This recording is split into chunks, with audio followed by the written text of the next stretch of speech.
Layers. Layers are intended for the logical grouping of data on a drawing, which can be displayed either separately or in combination with each other. A range of parameters can be assigned to a layer, for example, name, color, line type, weight of the lines, and so on. When selecting any element of a drawing that has a certain list of previously created layers, we can see in which layer the drawing was made, and its list of parameters. The center lines are on the axis layer.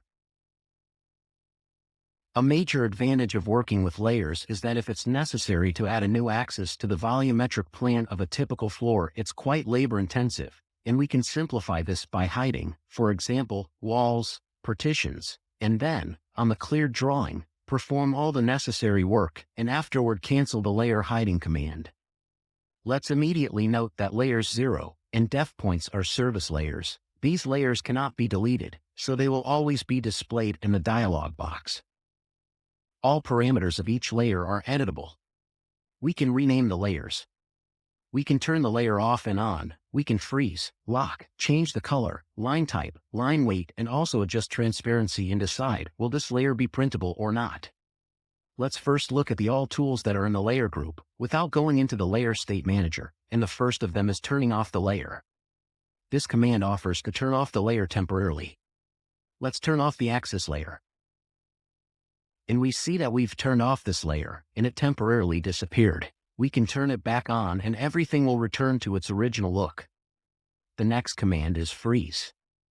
This command allows you to freeze any other layers except the current ones. They will stop being displayed on the drawing, but when selected they will be included in the selection area. Let's freeze the axis layer again. Under the freeze layers is a button to unfreeze the layers. Next is a layer lock command. When locked, the appearance of the object changes, but you cannot modify this object at all.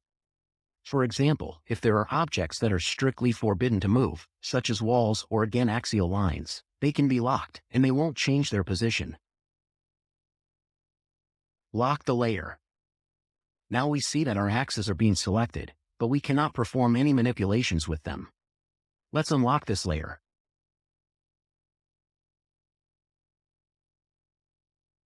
The next button is for creating a layer. It is also present in the layer state manager. Later we will create a new layer.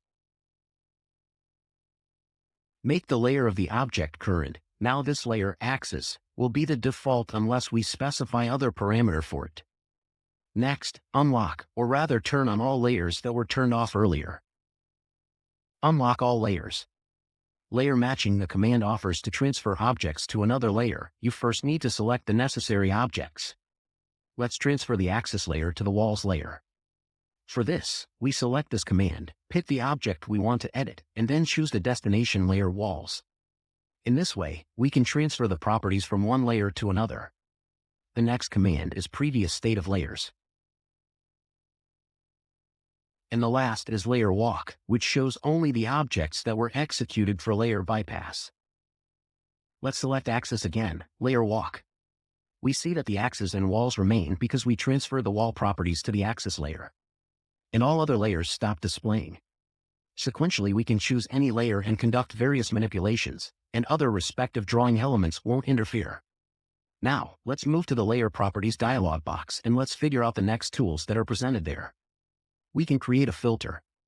The filter performs the following actions. They generate lists, which based on the selection criteria, like color parameter or line type, should correspond to the layers that only have these parameters.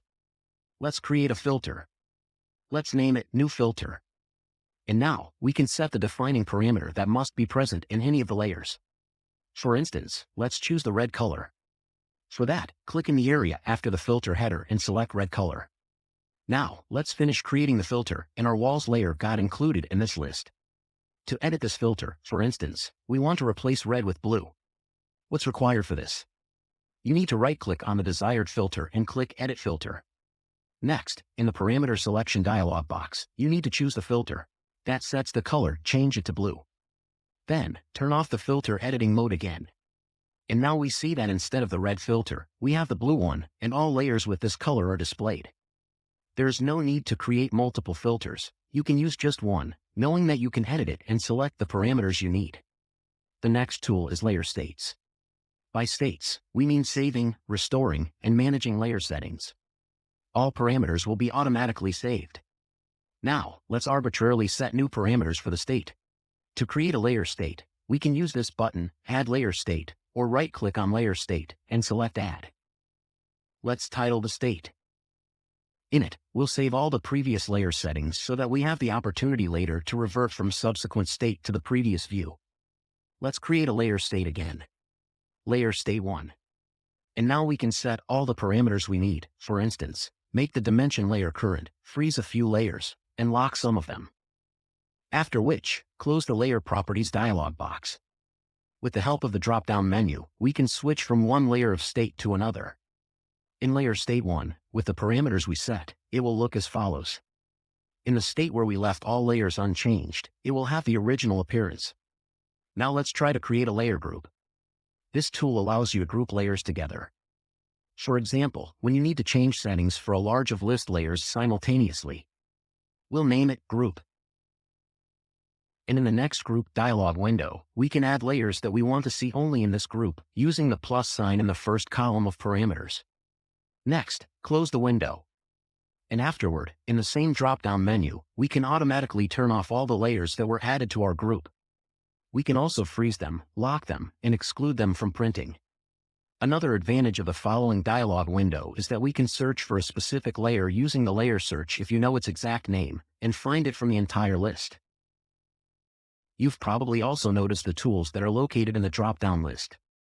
First is Layer State Manager, then Change to Current Layer.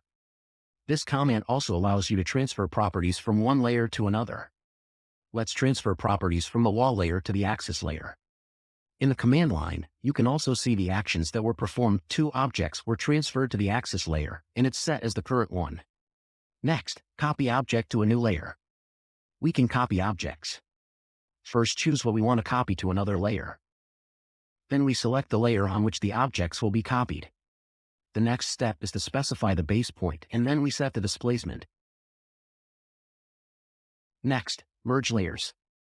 This tool allows us to merge layers into one single layer. For this, let's select the doors layer and the wall layer. Choose the target layer, and the next dialog window warns us about merging the selected layers. Confirm. In this way, we have merged the doors and wall layers into one large layer.